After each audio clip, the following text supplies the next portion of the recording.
It's a tutorial on how to install aluminum subframe collars on a Civic Type R. This one happens to be a 2020. I don't think there's any difference with the older versions. So first thing you have to do is you have to remove all of the under tray on the front of the engine. So that would include the metal pan and also the plastic pan, so you can get to everything. So my suggestion is, I did it on a lift. You really need something to support the subframe while you loosen the bolts. Keep from pulling on them too hard.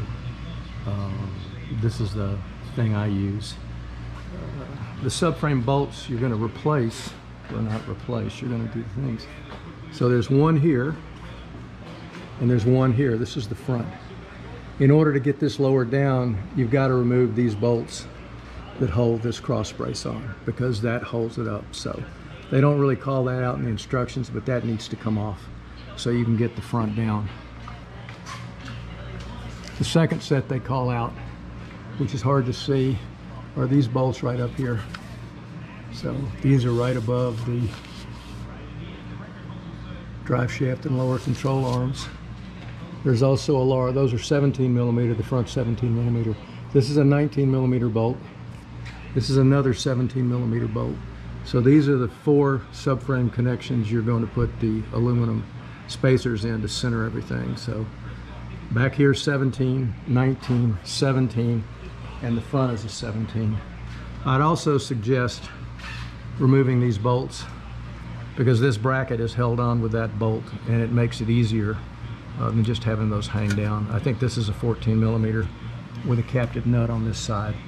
So that's what you need to do. What they tell you to do, and it's the correct way, is you leave the back 2 sets tight.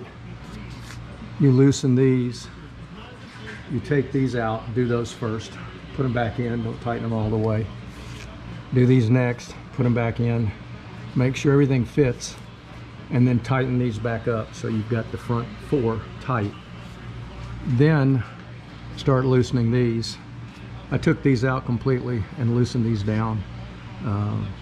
This car was really off on the left side. That's one of the reasons I did it.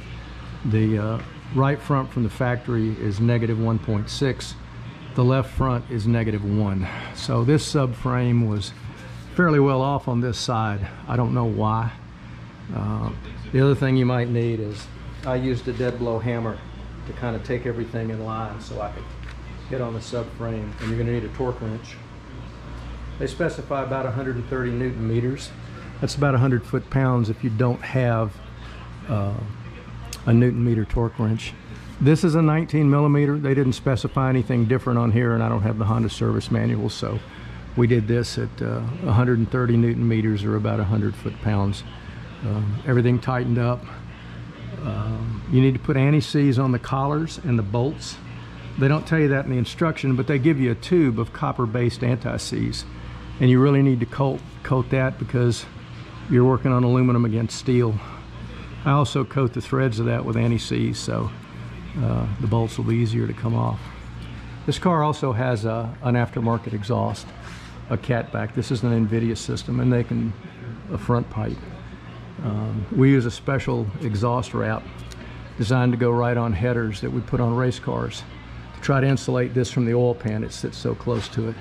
We also use some insulation up in here, which is hard to see, both gold foil and other stuff, because there's no insulation on that pipe.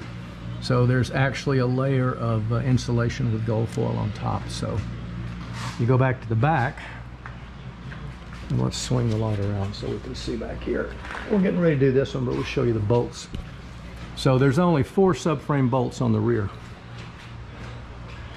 So there's this one, which looks like a 17 millimeter. There's this one, which looks like a 17 millimeter. And then there's one right up here behind the coil spring. I'm sure it's 17 millimeter. So you've only got 4 to do on the back side. And they say take the wheels off. I don't think that's necessary. The extra weight of the wheels pulling down on the subframe is not a big deal. The shocks are going to limit the travel front and rear. It's not going to let it fall off the car. So we're going to get the rear done next, and then we're going to put it on a set of scales to weigh it, see what the corner weight is, because we can't change the corner weight on these cars unless you start shimming the springs. And we might do that. We've got a set of spoon springs coming for this car. We don't want to lower it too much. And we'll see what it corner weights out at.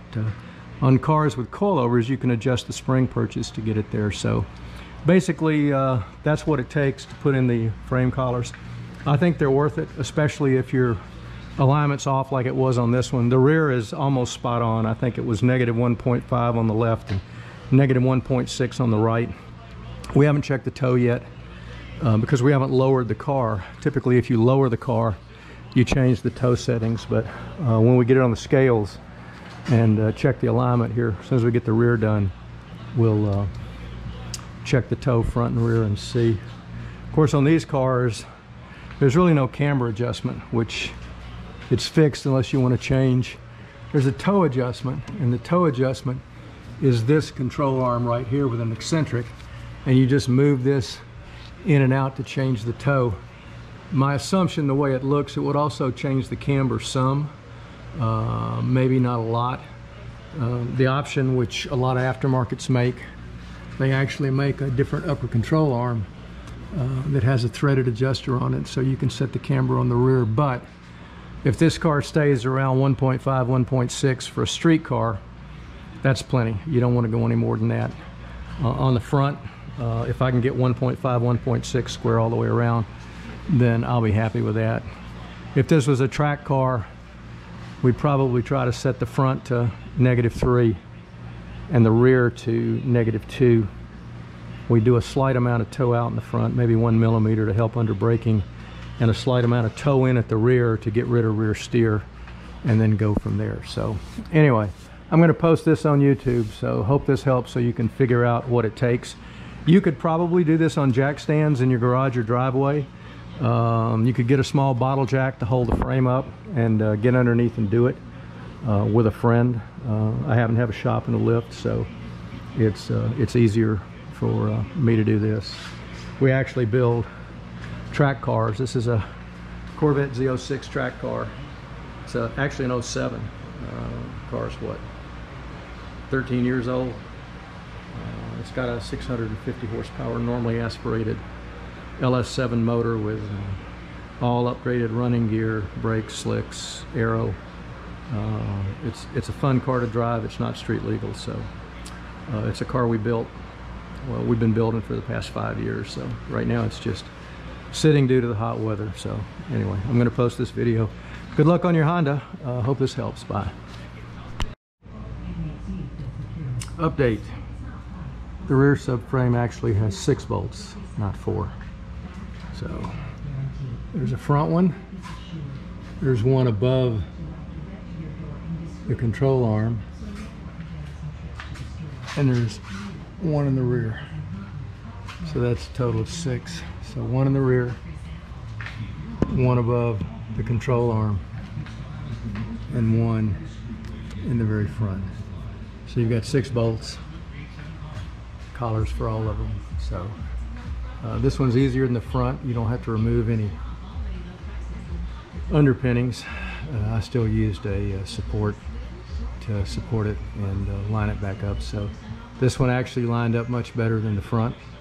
The rear alignment wasn't as far off as the front, so we'll see. We're going to put it on scales now and see how much it weighs and see what the corner weights are on it. So we'll have another video in a few minutes. Bye.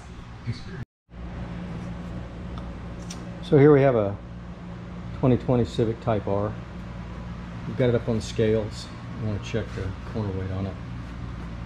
There's about 3/4 of a tank of gas in it, so I'll calculate that later.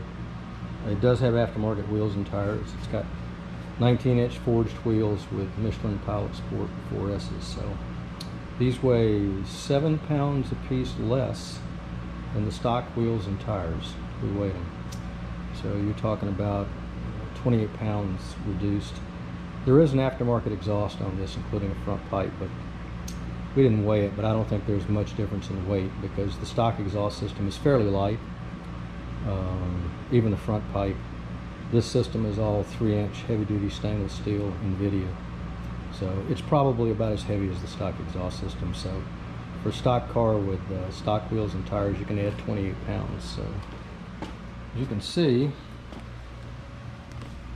we're basically 3,095 pounds, so a little bit less than 3,100 pounds. The left to right is pretty good. It's within 10 pounds on the front. 960 versus 950. Same on the rear. It's interesting, there's about 10 pounds more on the left side than on the right side, so that's pretty good. The cross weight's about 50%, which is in the ballpark. Let's see here. So here you have the left has 50%, the rear has 38%, the cross weight is 50, and bite is basically how it measures diagonally. So go back to here, back to here. So let's do front to rear.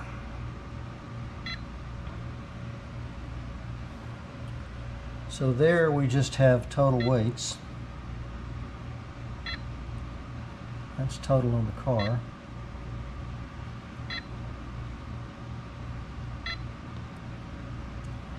So here you have left is 50%, right is 49.6, so it's close. Front's about 62%, the rear's about 38%. So typically in a mid-engine car, it's just the opposite. You're looking about 40% front, 60% rear. A lot of the Corvettes and other cars we build are basically 50-50, even though they're front engine. So this car is definitely front end biased.